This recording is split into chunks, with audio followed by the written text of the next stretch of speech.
So I'm Zach, I'm Zach. I'm Sherry. I'm John. and this is our presentation for HandyCar, our spin project. So yeah. So we had to meet a couple behavior requirements in order to get this project done, of which the first was for the car to navigate the maze from start to finish autonomously, to stop at red lights autonomously, to activate in manual mode on green and blue areas, which will represent the pickup and drop off, to pick up our passenger manually, to drop them off manually, and to also carry our passenger to safety. Our first prototype, prototype started low to the ground with two small wheels in the back and two large wheels in the front. It had two L-shaped pincers that rotated in one direction horizontally in order to help get the passenger. It also had a gyroscope positioned near the middle of the car so we could guide the car. An ultrasonic sensor and a light sensor under the front bumper of the car were there in order for it to detect stops and the walls. Awesome. Our second prototype was a little different. It was a cube-shaped vehicle that had an open back and a retractable ramp for picking up and dropping off the passenger, and a bumper that could extend, rotate vertically, and retract horizontally. The bumper acted like an automated pin dispenser in a bowling alley. The four small wheels spread throughout the car were on two beams. A light sensor was attached to the front of the wheel beam, and an ultrasonic sensor was attached to the top front of the vehicle. Alright, so we divided our Gantt chart. We used 30-minute sections for each day. And we divided into three stages, which was the first stage was the design stage, which centered around building the car, making sure it worked, and making sure all the hardware and stuff like that worked. And then our second stage was the programming stage, where we focused on algorithms to make sure the car actually could navigate the maze. And then the third part of the semester we spent testing the car and making sure that everything worked well.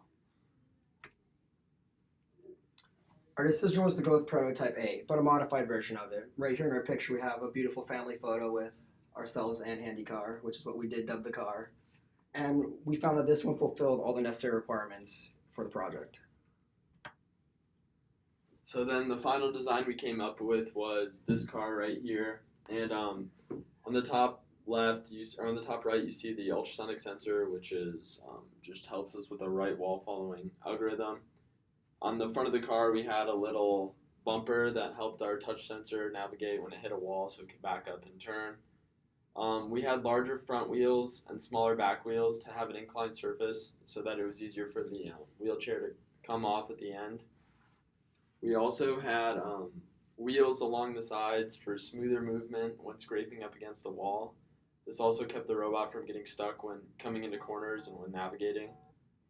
And then our color sensor on the bottom was there to obviously detect stop signs and detect the pickup and drop-off zones. And finally, the pincers in the back open and close to pick up and drop off the passenger. So our first requirement was making sure the vehicle was able to move. And the motors are connected to the wheels and the A and B ports on the brick. And to move forward, we used just basic code. Stating the speed was 30, same with backwards, the speed was 30, and it was just a basic speed to make sure the car needed to go where it needed to go. And then turning the vehicle was another requirement, and the motors connected to the wheels are connected to the A and B ports on the brick, and it turns 45 degrees, and then just down there is the basic code we use for right and left turn, 45 degrees, just the basic code needed to get through the maze. All right, so we decided to have the car navigate through the maze using a right wall following algorithm, which means that it would follow the wall until it found an opening, and then it would turn to the right if there was an opening. So if it detects a wall within a certain distance, it keeps moving forward because it's close enough to a wall to assume there's a wall there. Then at regular intervals, it checks to make sure is there still a wall there. If there is, it continues to go forward, and if not, it originally we had it doing 90-degree angles, but occasionally that caused too much of a turn, so we had it start and go ahead and do a 45-degree angle turn instead, whenever it detected that there was no wall to the right.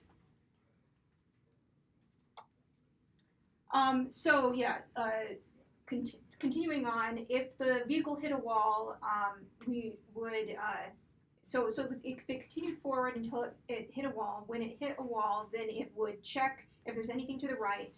If there's nothing to the right, it would turn right. If there is something to the right, but there's nothing to the left, it would turn left. And then we also had code in there because it would turn too many times, it would check too many times, that if the vehicle had recently churned, we let it run a certain number of loops of moving forward before it checked to turn again, because otherwise it would occasionally because we were often checking within 0.1 second, it would turn too much and sometimes make almost a 180-degree turn in the course of a couple of 45-degree turns.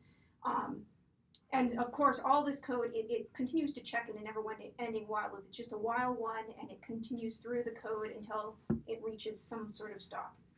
So this is a video of what our algorithm did at the milestone 2 version. So you'll see some of the errors that we had to deal with. It did navigate the maze, but it had some errors. It didn't quite follow the wall exactly as we expected. So it does stop at the red light, which is good. It plays a noise, but we have it turned off. And it continues to follow the wall because it sees that there's a wall. It hit the button, so it turns because it sees that there's nothing, or that there's something to the right. And if there's something to the right, it turns to the left. And so it does get out of that corner, and then it adjusts itself because it sees that there's enough distance. It adjusts itself there because it sees again, and it turns, and it stops the red light. And it continues onward until, again, it hits the wall up ahead. It sees that there's nothing to the right that's a close distance, so it starts turning, and it's turning in small amounts. It's supposed to be 45-degree angles, but when it's touching a wall, they come out a little less because of the friction. And then you see it checked twice there. But here it does the thing where it turns around.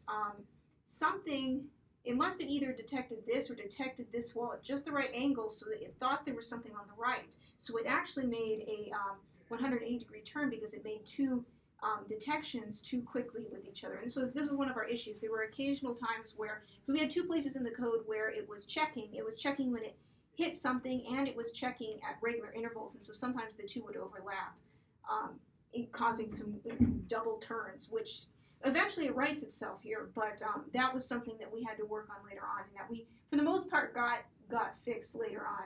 But here it is actually doing it the correct way. I think it does get close. Yeah, again, it's still regularly checking it at irregular angles, and because it's up against the wall, the turns aren't quite as intense as they should be. And then there's this thing here occasionally gets detected, making it go back, but eventually it makes it past this turn. When it makes it past the turn, it just, you see how the wheels actually allowed it to slide a little bit there. It almost turned a little too much, but when it hits the wall here, of course, it sees too much of a distance there, but then it sees the wall again, so it turns this way. It's kind of on the edge here as far as detection of the wall, so we actually upped the distance to check for before it reached the blue area. But it does navigate the maze that way, and we've improved it since. For stopping at a red light, we ran into some complications with our light sensor not being close enough to the ground. So it would only detect white and black, so we had to change our prototype so it would be closer to ground. So this is the code that represents it. So what we had to do is it would check for red at all times, and then once it hit a red, it would stop checking for a small portion of time so we wouldn't continually just keep stopping at a red. And to activate, going to manual, it would detect for a green and blue area, which would represent a drop-off or a pickup point for the car, and this is the code that represents it. And switching to manual allows us to pick up and drop off the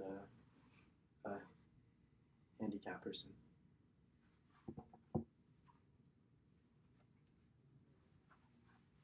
And picking up, this is the code that represents picking up and dropping off the passengers, so we would be using the arrow keys in order to move the robot in order to get in position to pick up and drop off the handicapped person.